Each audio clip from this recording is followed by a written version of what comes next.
ভাইয়ের মতো কাজ করল পাকিস্তান। আইসিসিকে কঠিন হুঁশিয়ারি দিলেন পিসিবি প্রধান। বিস্তারিত জানুন। ভেন্যু পরিবর্তন নিয়ে বাংলাদেশের পুনরায় করা দাবি নাকচ করে দিয়ে টি-20 বিশ্বকাপ থেকে অফিসিয়ালি বাদ দিয়েছে আইসিসি। এদিকে বাংলাদেশের জায়গায় সি গ্রুপে আইসিসি অন্তর্ভুক্ত করেছে স্কটল্যান্ড।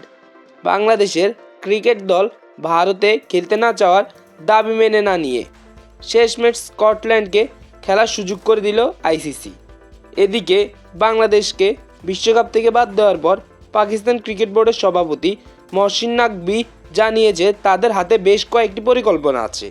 বিশ্বকাপ বয়কট করবে কিনা এমন প্রশ্নের জবাবে নাকভি বলেন, আমাদের সরকার প্রধান দেশের বাইরে আছেন, তিনি ফিরলেই আমরা আলোচনা করে সিদ্ধান্ত নিব।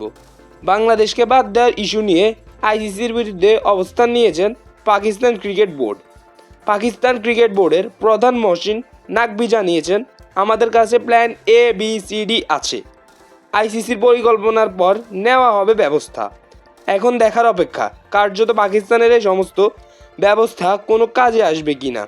আইসিসির দ্বারাবারে যখন তারাই 2023 ক্রিকেট বিশ্বকাপে নিজেদের ভেন্যু পরিবর্তন করতে পারেনি।